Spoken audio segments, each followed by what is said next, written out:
Bismillahirrahmanirrahim. Assalamualaikum warahmatullahi wabarakatuh. Waalaikumsalam warahmatullahi wabarakatuh. Alhamdulillahirabbil alamin. Wassalatu wassalamu ala asyrofil anbiya'i wal mursalin wa ala alihi wa sahbihi ajmain. Allahumma shalli ala sayyidina Muhammad wa ala ali sayyidina Muhammad.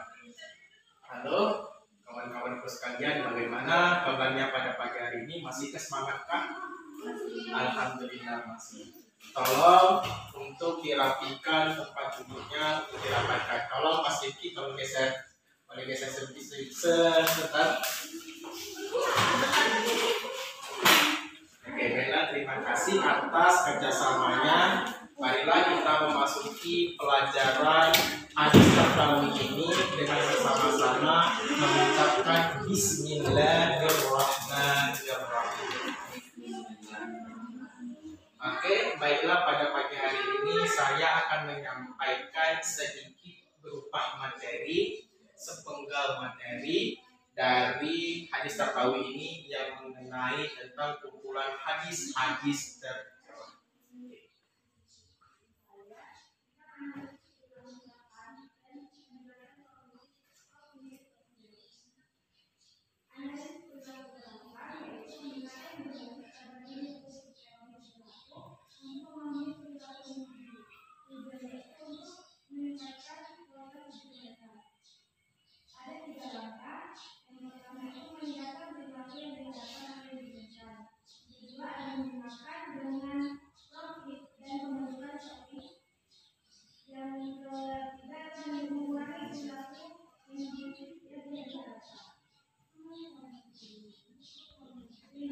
Oke, seperti yang kita ketahui, banyak sekali akhlak-akhlak tercela.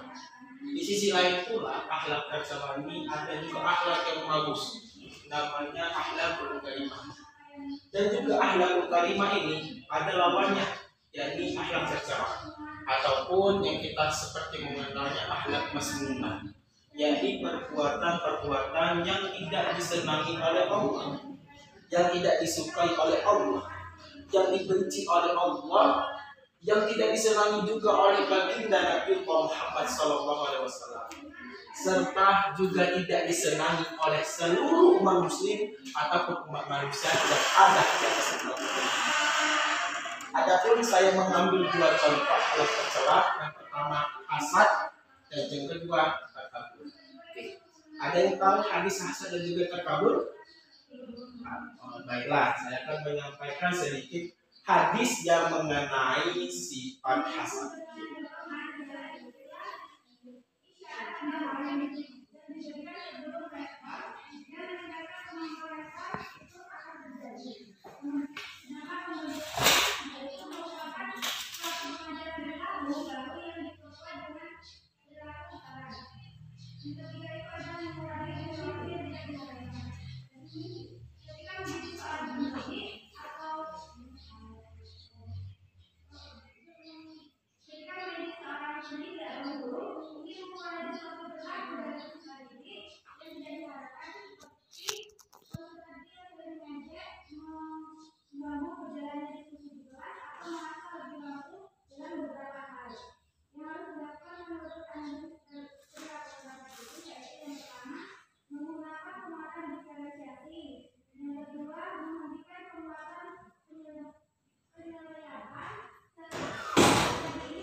Ini adalah sebuah contoh hadis yang dari sifat hasan.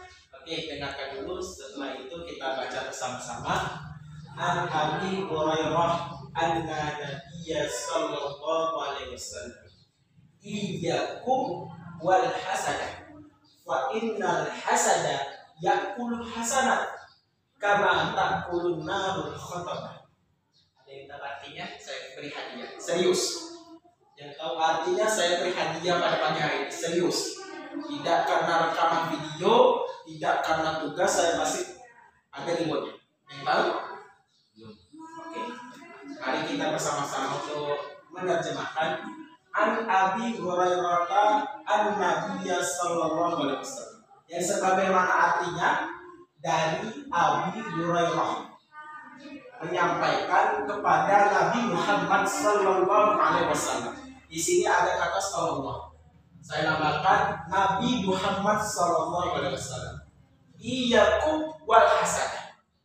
Sesungguhnya sifat hasan itu fa innal hasada ya'kul hasanah. Fa inna, maka sifat hasan tersebut dapat memakan amal kebaikan. Ini amal kebaikan. Kan? Kama, ada yang tahu arti kama? Kama itu seperti tak kulu, sama seperti ini. Ada yang tahu? Tak kulu. Ada yang tahu? Oke, seperti dimakan api, seperti api yang memakan kayu bakar. Itu. Jadi saya jelaskan sedikit. Contohnya, kita melihat seseorang beli kendaraan baru, Pajero Sport, kulkas baru, TV baru, dan juga perabotan baru. Kita melihat, lihat orang itu beli terus. Nah, itu timbul rasa hasad di dalam diri kita. Di dalam Al-Quran sendiri, la ta'mal absaru walakin ta'mal qulubul lati fis sudur. Yang sebagaimana artinya, yang buta itu bukan penglihatannya, bukan matanya. Akan tetapi yang buta itu adalah hatinya yang berada di celah-celah roga dadanya. Itu. Jadi waspadalah, jauhilah sifat hasad ini, iri dengki. Contohnya saja di perkuliahan, teman tersebut diberi rezeki oleh Allah berupa nilai yang bagus. Jangan kita mentang-mentang sok dia itu. Jangan seperti itu ya kawan-kawan. Jangan seperti itu. Kita berusaha semaksimal mungkin, berikhtiar dulu, berusaha dulu. Apabila usaha kita telah maksimal, jangan kita melupakan kepada Allah Subhanahu wa Ta'ala. Karena hidup ini dari ujung rambut sampai ujung kaki ini kawan-kawan, ini semuanya milik Allah Subhanahu wa Ta'ala. Saya sudah menjelaskan tentang hadis hasad ini ataupun iri dengki.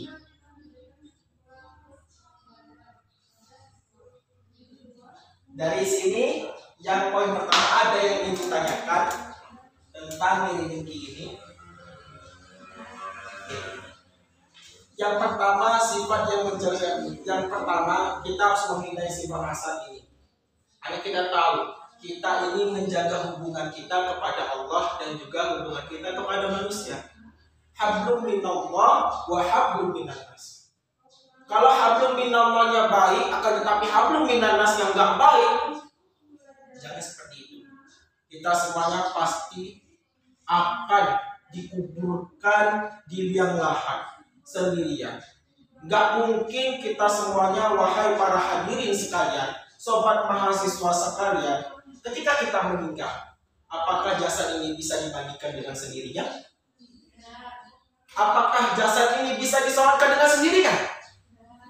Apakah jasad ini bisa berjalan dengan sendirinya ke kuburan tanpa bantuan orang lain? Tidak mungkin para hadirin sekalian. Tidak mungkin sobat mahasiswa sekalian. Tidak mungkin kawan-kawanku sekalian.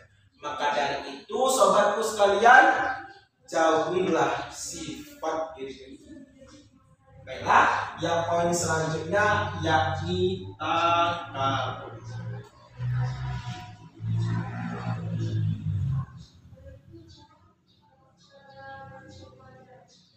Oke. Kita juga sudah familiar dengan kata sombong. Pasti setiap orang di antara dari kita ini pasti pernah merasakan sifat sombong. Baik itu dengan harta kekayaan, baik dengan itu dengan ilmu pengetahuan dan juga wawasan, kita merasa lebih tinggi daripada derajat-derajat orang lain. Pasti 99,9% kita memiliki sifat ini. Saya yakin mungkin tidak bisa disebutkan satu persatu. Baiklah, ada yang tahu hadis tentang takabur ataupun sombong ini? Ada yang tahu? Oke, kalau belum tahu, saya pribadi akan menuliskannya.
Oke, ini hadisnya. Nah, tadi kan saya sudah jelaskan tentang hadis ini, tentang hasilnya begini. Nah, barang siapa yang tahu artinya tanpa melihat Google, tanpa melihat teks, saya kasih hadiah. Yang paling penting. Yang tahu artinya saya kasih hadiah. Bukan karena video, bukan karena tugas. Ya, saya kasih hadiah. Dari Abdillah bin Mas'ud, Ya. dari Rasulullah dari Rasulullah, janganlah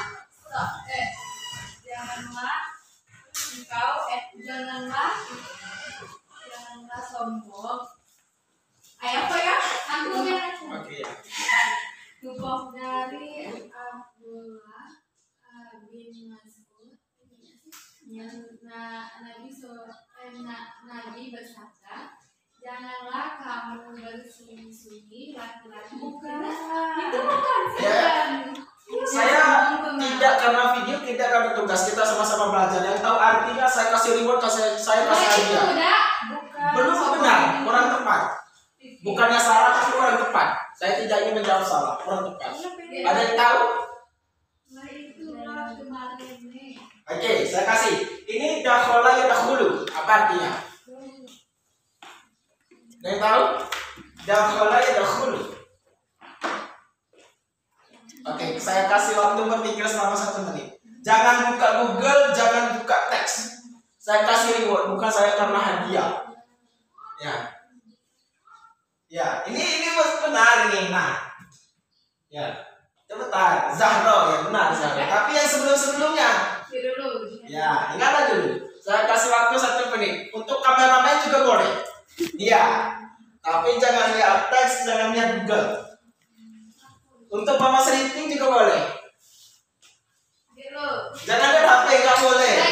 Hadiahnya zong. Tahu? Saya kasih serius. Saya nggak pernah bohong. Janganlah sombong walaupun Masih salah di sini. Oke. Menyerah? belum.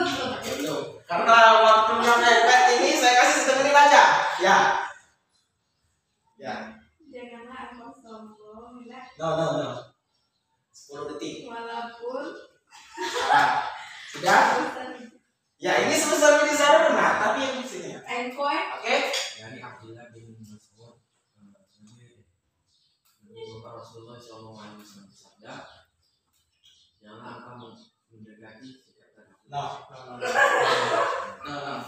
janganlah Sombong. janganlah kamu bersifat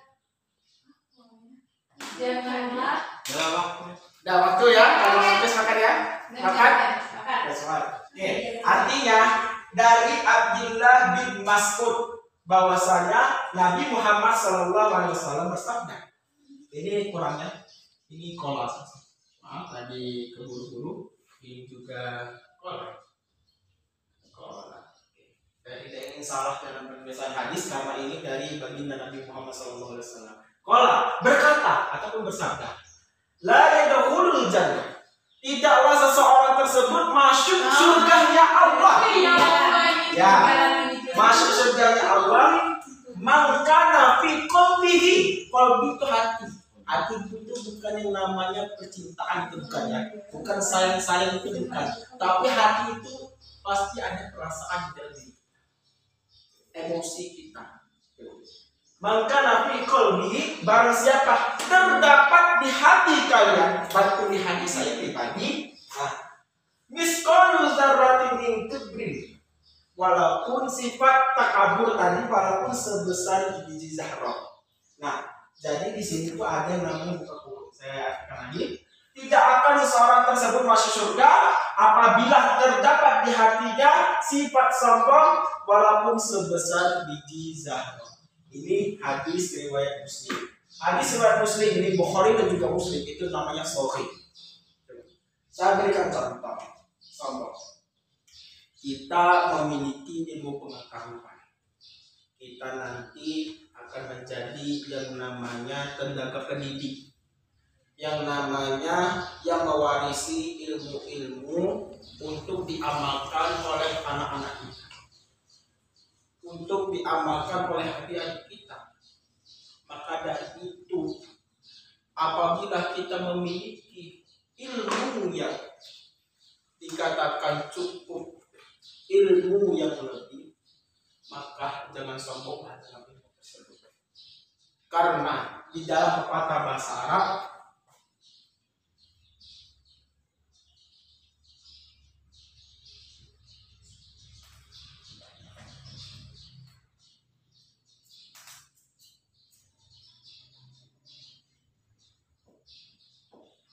yang tahu artinya ini, yang tahu artinya ada di pokok ini, yang tahu artinya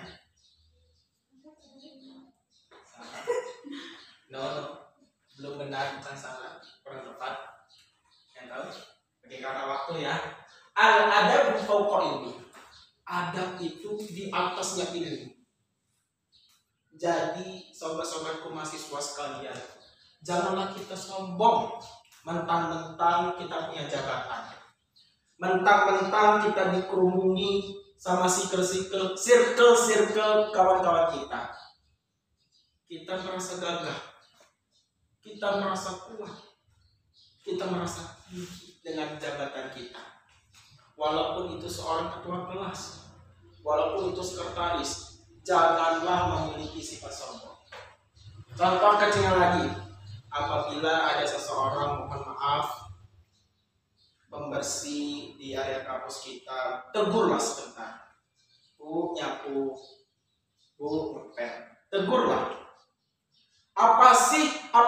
dengan menegur tersebut kita memberikan uang padanya, menguras kepala kita? Tidak kan?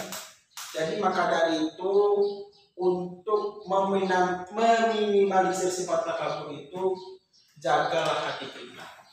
Karena hati kita ini kadang bergoyah-goyah. Kadang hari ini iman kita kuat, nggak taunya besoknya iman kita jadi kumat. Itu kita nggak tahu kawan-kawan. Jadi jagalah diri kita dari hasad dan juga takabur.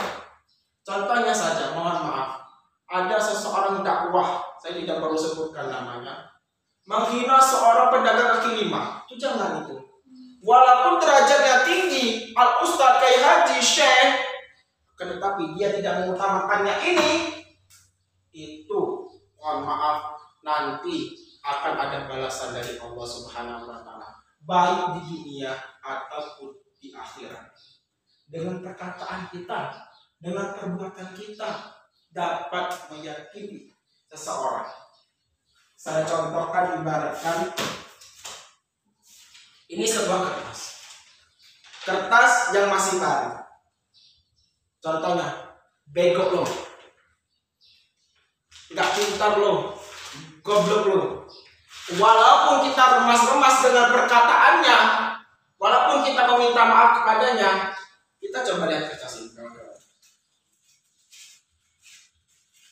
Mungkin seseorang tersebut menerima pemaafan kita, akan tetapi lihatlah sebuah kertas ini masih ada sisa-sisanya yang terbenam, yang tertanam di hati kita. Maka dari itu janganlah kita bersifat sombong dan juga janganlah bersifat iri dengki. Karena kita tidak tahu, kita mencela orang si A, kita terus meminta maaf. Ya, kalau minta maaf ikhlas, akan tetapi diingat sampai 7 keturunan. Sahabat mahasiswa sekalian, inilah tadi dari sifat kedua hasad dan juga iri dengki. Apabila ada yang belum dimengerti, silakan dipertanyakan. Dan juga apabila dari perkataan saya pribadi memohon maaf yang sebesar-besarnya dalam menyampaikan suatu materi ini.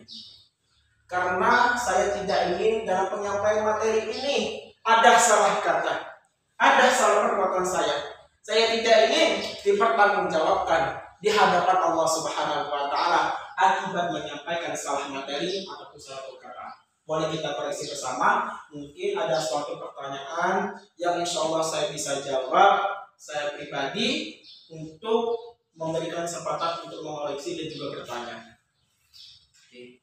Silakan buka buku hadisnya, silakan buka buku hadis nabawinya, hafalannya. Coba cek lagi tentang hadis kedua ini. Saya tidak ingin menyampaikan kedua hadis ini di akhirat nanti saya pribadi dimintai pertanggungjawaban oleh kalian. Nah itu. Oke. Ada yang ingin tertanyakan dari materi ataupun materi yang saya kurang tepat? Oke, bagaimana, cukup? Mau bertanya. Oke. Ya.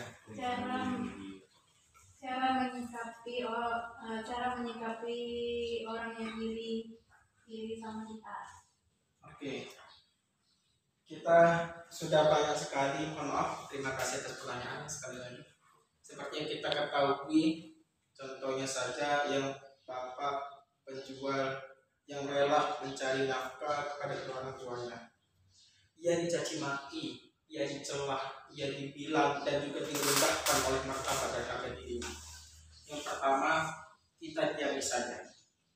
Jangan sampai yang mencela kita malah berantem, malah membuat keonaran. Jangan sampai seperti itu.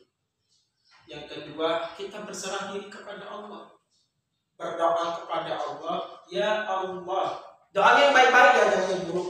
Ya Allah, bukakanlah pintu hati orang tersebut. Jangan sampai orang tersebut memasuki ataupun terjerumus ke dalam lembah neraka melon. Insya Allah orang tersebut akan doa orang yang disebut itu tadi akan dijaga oleh Allah. Karena orang yang dicela itu pasti doanya akan dijabah oleh Allah Subhanahu wa taala.